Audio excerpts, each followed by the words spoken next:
Assalamualaikum warahmatullahi wabarakatuh. Anak-anak sekalian, semoga sehat dan ada dalam lindungan Allah Subhanahu wa taala.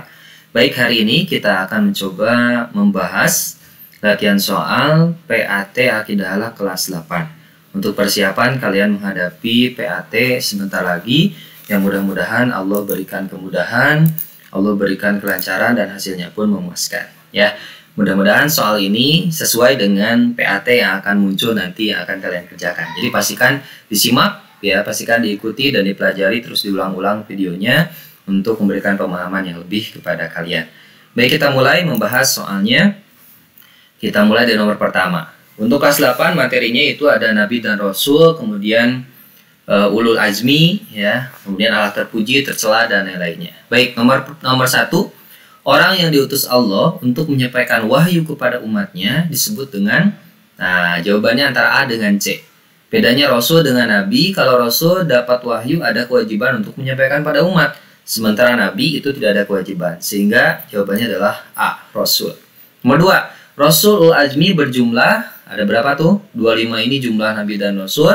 Sementara ul azmi hanya ada 4. Yaitu, mohon maaf, ada 5. Biasa disingkat dengan kata mimin. Muhammad, Ibrahim, Musa, Isa, dan kemudian Nabi Nuh alaihissalam. Nah, itu adalah Rasulul Azmi. Nah, jadi jawabannya adalah B. Nomor 3, yang termasuk Rasul Azmi kecuali. Nah, hati-hati tadi mimin, ya.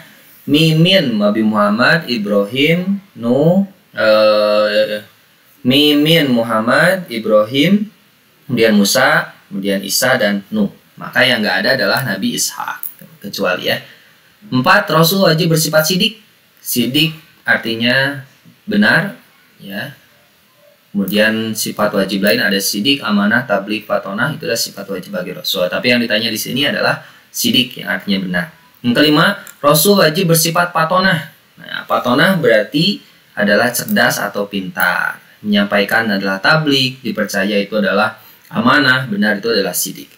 Kejadian luar biasa yang terjadi pada Rasul disebut dengan, nah hati-hati, ingat-ingat lagi, yang disebut dengan mukjizat. Kalau diberikan kepada selain Nabi, misalkan kepada para kekasih Allah, para sahabat, ya, maka disebut dengan karomah.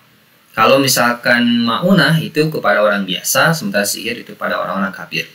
Kejadian luar biasa yang diberikan Allah kepada hamba yang soleh. Nah tadi, ya, orang-orang soleh itu disebut dengan karomah. Hati-hati tertukar. 8. Mukjizat akliyah Nabi Muhammad adalah, nah, mukjizat akal berarti, ya. Berarti yang mana nih? Lihat, kita lihat opsi jawabannya. Tidak umpan terbakar, ini adalah Nabi Ibrahim. Tongkat berubah jadi ular, ini Nabi Musa. Dapat berbicara dengan hewan, itu adalah Nabi Sulaiman. Nah, jawabannya adalah Al-Quran. Ini mukjizat terbesar yang diberikan kepada Nabi Muhammad.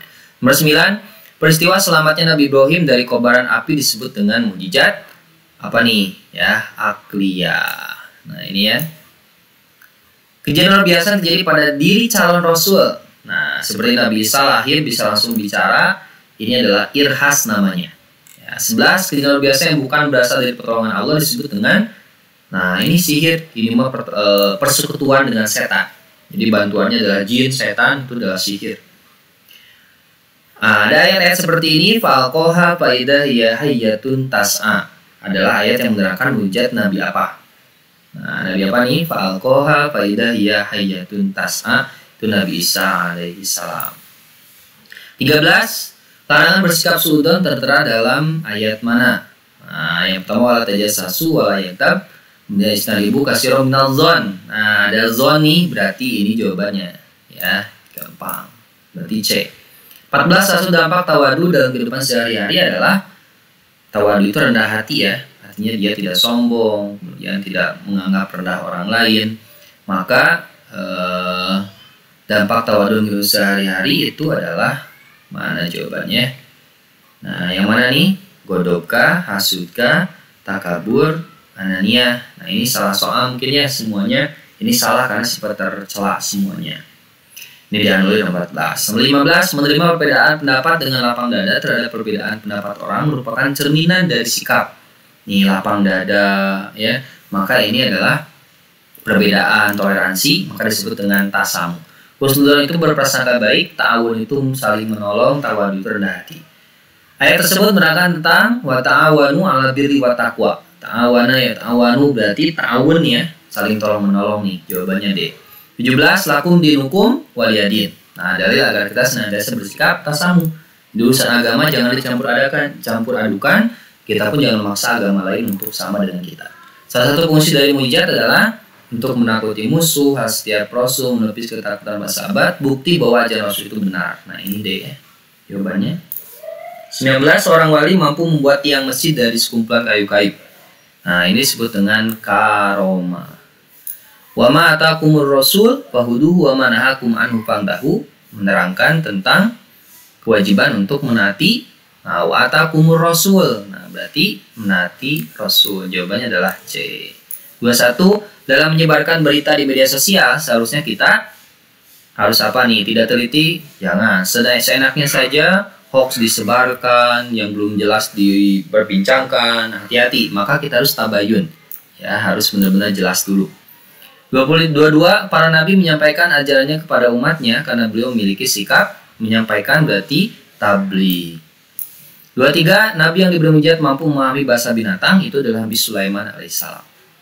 24 tidak ada yang lebih agung dan mulia kecuali Allah. Oleh karena itu kita harus bersikap apa nih ya, yang lebih agung dan mulia kecuali Allah. Karena itu kita harus bersikap rendah hati, nggak boleh sombong ya. Wala tamsi fil ardi maroha, janganlah kamu berjalan di muka bumi ini dengan sombong dan angkuh. 25 sesuatu yang kelihatan buruk belum tentu buruk.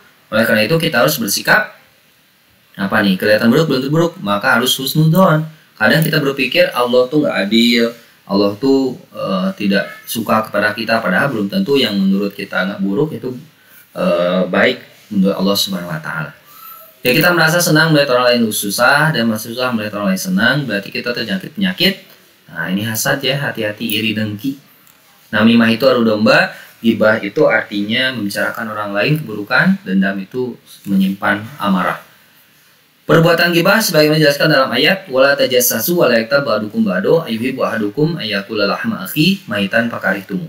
Ibaratkan sebagai perbuatan makan daging perbuat saudaranya sendiri. Nah, ini ya ibarat dalam Al-Qur'an. Saking jijiknya perbuatan ghibah. 28 al-ghillu wal hasadu yakula lil hasanati kama taquluna al-hatab. Dari menjelaskan begitu bahasanya akibat buruk dari sikap hasad. Ini sudah jelas nih, ada patokannya wal hasadu. Berarti jawabannya adalah hasad. Gampang ya anak-anak ya. 29 mana dikatakan garis bawahi adalah al-mu'minun laisa bihukud. Nah, seorang mukmin adalah yang tidak memiliki sikap dendam. Hikdu al-hikdu, dendam. Wal fitnatu asyaddu minal qas, yaitu tentang fitnah, ada al-fitnah. Nah, gampang. Ketika rasa dendam sudah bersemi dalam hati, maka ia akan kehilangan sikap kecuali, nah ini berlapang dadakah, berjiwa besar, sombong, pemaaf. Nah, yang paling jelek di sini adalah sombong, kecuali. Yang bukan cara menghindari tindakan ghibah adalah berbicara sambil berpikir, tingkat rasa percaya diri, berbicara sambil berzikir, diam. Yang bukan cara menghindarinya adalah yang mana nih? Nah, diam nih ya. Ketika saya bicara sambil berzikir, bicara sambil berpikir, ini harus, tapi yang ini adalah diam. Boleh diam kalau misalkan kita ada masalah. 33 layadhul jannah fata bahwa fi riwayatin nimam. Nah, hadis di atas menerangkan tentang bahaya adalah nimam. Nah, namimah. Cara menurunkan sikap tawadur dan hati yaitu harus kita mengenal diri, jangan sampai menyombongkan diri ya. Allah senantiasa menjadi umatnya untuk saling menolong kebaikan, terangkan dalam surat Al-Maidah ayat berapa tuh ya, ta'awanu 'alal birri wat taqwa wa la ta'awanu 'alal ismi wal 'udwan. Kalau kita masih ada perasaan tidak suka atas nikmat teman, berarti kita masih mempunyai sikap tidak suka atas nikmat teman, berarti kita masih memiliki sikap hasad ya. Kita mempunyai kecerdasan yang harus kita kembangkan, menunjukkan sikap husnudzon pada diri sendiri ya. Kita harus optimis. Pak Ahmad satu-satunya orang yang selamat dalam musibah kebakaran, disebut dengan ma'unah. Ketika masih bayi Nabi Isa bisa bicara, ini adalah irhas. Salah satu cara menjadi sifat amanah Rasul adalah tidak menyampaikan pesan pada orang, salah, berbohong pada teman, jujur dalam perkataan, mencontek dalam ujian. Nah, yang paling benar adalah B. Nah, ini ya. Soalnya silakan dibaca, diulang-ulang agar kalian memiliki pemahaman. Suhuf menurut bahasa itu artinya lembaran. Nabi penerima suhuf Allah kecuali siapa? Nah, ini pun sudah ada. Nabi penerima suhuf sebanyak 15, 50, 100 tujuan diturunnya kitab. Silahkan cari jawabannya untuk pelatihan di rumah masing-masing. Ya, dibahas, mudah-mudahan mendapatkan kebermanfaatan. Nama lain dari kitab Al-Quran diturunkan pada Nabi Muhammad kecuali. Nama lainnya adalah Al-Ma'un, ini adalah nama surat, bukan nama Quran ya. Kitab Jabur diturunkan pada Allah sebagai petunjuk jalan yang lurus. Kitab Jabur itu adalah apa nih? Puji-pujian, ya, nyanyian, biasanya itu isi kitab Jabur. Karena Nabi Daud punya suara yang merdu. Hikmah turunkan Al-Quran pada Nabi Muhammad adalah menjadikan manusia mengenal Tuhan yang telah menciptakan untuk umat manusia ke jalan benar agar selamat dunia akhirat sebagai pedoman hidup. Apa nih jawabannya? Sebagai solusi dalam menyelesaikan masalah, hikmah diturunkan kitab suci Al-Quran pada Nabi Muhammad. Ya, supaya Nabi Muhammad itu menuntun sebagai tuntunan. Ya, manusia ke jalan benar agar selamat dunia dan akhirat. 49. Tawakal bahasa artinya pasrah, sedangkan istilah tawakal punya arti tunduk patuh atas segala perintahkan Allah, berserah pada Allah setelah berusaha secara maksimal. Nah, yang paling tepat ya. Jadi setelah usaha dulu baru tawakal. Nah, gitu ya, anak-anak, mudah-mudahan memberikan manfaat. Terus diulang-ulang, jangan lupa like, komen, dan subscribe. Mudah-mudahan bisa memberikan kemudahan nanti di kegiatan PAT-nya ya. Semangat terus. Assalamualaikum warahmatullahi wabarakatuh.